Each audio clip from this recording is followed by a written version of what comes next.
नमस्कार साथियों, unique politics पे आप सभी का स्वागत है। साथियों, उपचुनाव की 9 सीटों में से एक सीट पर हम चर्चा करने वाले हैं और वो है गाज़ियाबाद की सदर सीट।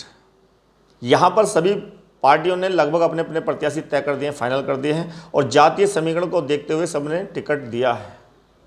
तो अब हम ये समझने की कोशिश करेंगे कि बहुजन समाज पार्टी ने जो टिकट दिए हैं वो किस तरह के टिकट दिए हैं, क्योंकि बीएसपी ने इस सीट पर, या और भी ऐसी सीट हैं लेकिन अभी हम बात इसी सीट पर कर रहे हैं, बीएसपी ने इस तरह का टिकट दिया है कि या तो बीएसपी की जीत हो या बीजेपी की हार हो। अगर बीएसपी नहीं जीती तो बीजेपी नहीं जीतेगी, इस तरह का यहाँ टिकट दिया गया है।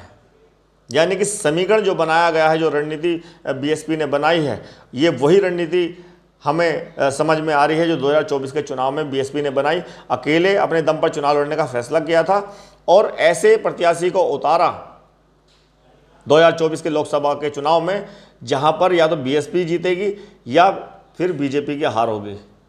आपने देखा कि मेरठ में त्यागी समाज से टिकट दिया गया था, मुजफ्फरनगर से टिकट दिया था धरा सिंह प्रजापति को और विजेंद्र चौधरी को टिकट दिया गया था। यानी कि बीजेपी को हराने के लिए या खुद जीतने के लिए रणनीति बनाई थी। और आपने देखा कि मेरठ में किस तरह से टक्कर समाजवादी या गठबंधन प्रत्याशी की हुई थी बीजेपी के साथ। मामूली अंतर से इतनी बड़ी जीत नहीं थी जो होनी चाहिए थी। अरुण गोविल को, जिन्होंने राम का किरदार निभाया था रामायण में, और उत्तर प्रदेश के अंदर राम मंदिर भी बनाया गया, लेकिन जो जीत होनी चाहिए थी वो जीत हुई नहीं, बल्कि लोगों को ऐसा लग रहा था कि यहाँ पर गठबंधन जीत रहा है।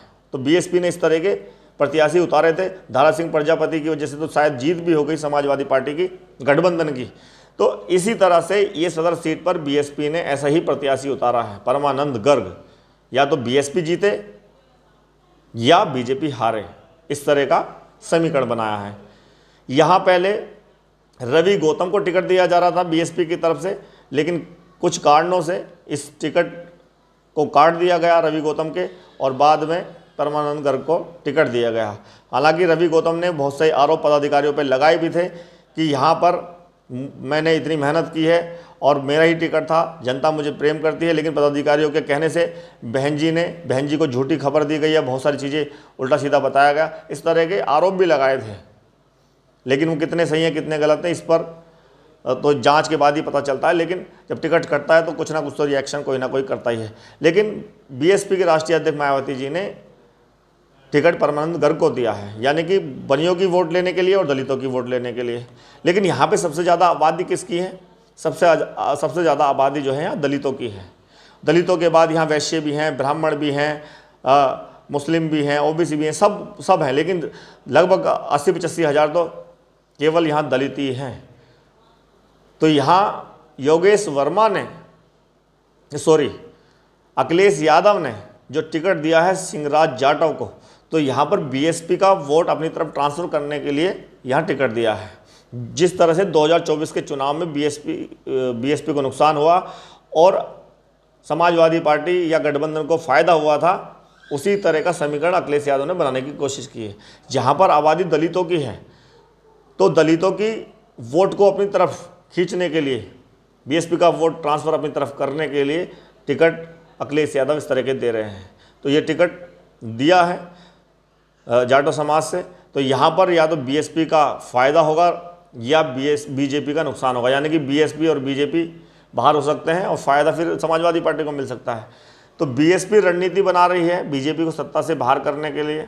लेकिन बहुत से लोग पहले आपने देखा कि बीजेपी की बी टीम कहते थे, लेकिन 2024 के चुनाव के बाद से उनके मुंह पे ताला लगा दिया मायावती जी ने, टिकट ऐसे दिए। और आज भी देखो टिकट बीएसपी इस तरह से दे रही है कि बीजेपी का नुकसान किया जा सके।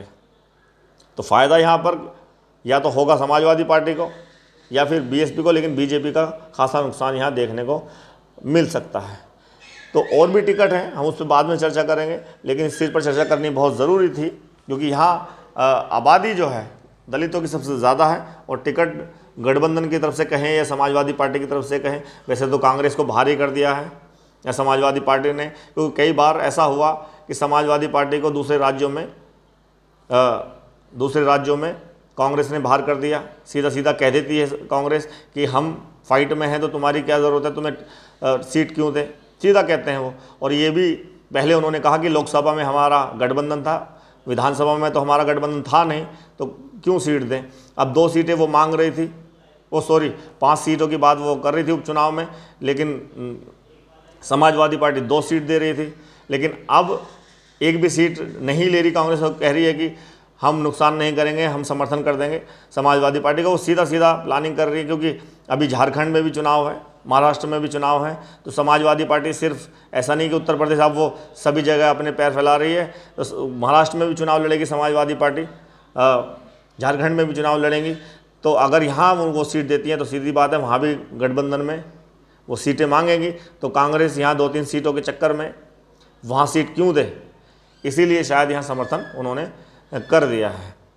तो ये तो होगी आपसी बात। और दूसरी बात यह है कि अगर अकेले भी कांग्रेस चुनाव लड़ने की कोशिश करती यहाँ पर तो कुछ बचता नहीं है, बल्कि एक तरह से इंसल्ट ही होती कांग्रेस की, और पता चल जाता कि कांग्रेस का यहाँ उत्तर प्रदेश के अंदर कुछ भी नहीं है। इसीलिए उन्होंने समर्थन यहाँ समाजवादी पार्टी को किया है। तो इस सदर सीट पर हम सीधे सीधे कह सकते हैं कि बीएसपी ने टिकट दिया है या तो जीतने के लिए या फिर बीजेपी को हराने के लिए। फिर बीजेपी को हराने के लिए, और बीजेपी हारेगी तो वो बीएसपी भी हारेगी, लेकिन फिर फ़ायदा समाजवादी पार्टी को हो सकता है यहाँ पे। इस तरह का समीकरण यहाँ पर है। लेकिन कुछ लोग जो हैं वो ये मान कर चल रहे हैं कि बीएसपी को, क्योंकि बीएसपी ये सोच कर चलती है कि दलित की जो वोट है शायद वो उनको मिल जाएगी, और जो दूसरे समुदाय के जो लोग हैं उनको टिकट दे करके उनकी वोट भी ले लें। जैसे वैसे समाज को अगर टिकट दिया है तो वो वोट ज़्यादातर बीजेपी को देता है। बीजेपी का कोर वोटर हम कह सकते हैं वैसे समाज को, बनिया समाज को, कि वो कोर वोटर है बीजेपी का।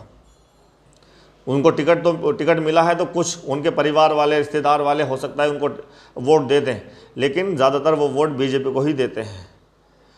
तो इसीलिए बीएसपी को अगर अच्छा वोट लेना है तो दलितों की आबादी है तो दलितों को ही वोट देना चाहिए। जाटो समाज की वोट ज़्यादा है तो जाटो समाज से ही देना चाहिए था। लेकिन अखिलेश यादव ने यहाँ पर जो चाल चली है उसमें कहीं ना कहीं उनको फ़ायदा इस सीट पर मिल सकता है। अब 9 सीटों पर तो ऐलान बहुजन समाज पार्टी ने किया है चुनाव लड़ने का, लेकिन ये फ़ायदा तो तभी होगा जब बहुजन समाज पार्टी की राष्ट्रीय अध्यक्ष मायावती जी इन सीटों पर प्रचार प्रसार धुआंधार करें। यहाँ पर आकाश आनंद जी आएँ और रैलियाँ करें, मायावती जी आएँ वो रैलियाँ करें, तब जाके फ़ायदा होगा। ये कह देना कि उपचुनाव में भी हम हिस्सा लेंगे और सभी सीटों पर लड़ेंगे, तो यहाँ ऐसे जीत नहीं मिल सकती। जीतने के लिए कम से कम ऐसे स्टार प्रचारकों की ज़रूरत है जिसमें वो अपने प्रत्याशी को जीत दिला सकते हैं। और स्टार प्रचारक अब जो है बीएसपी की तरफ से आकाश आनंद के अलावा या मायावती जी के अलावा तो अभी तक कोई हमें नज़र नहीं आ रहा। तो इसीलिए बीएसपी के राष्ट्रीय अध्यक्ष मायावती जी को भी आना पड़ेगा, आकाश आनंद जी को भी आना होगा इन सीटों पर, अगर इन सीटों में से किसी न किसी सीट पर जीत दर्ज करनी है। बहुत बहुत धन्यवाद, नमस्कार।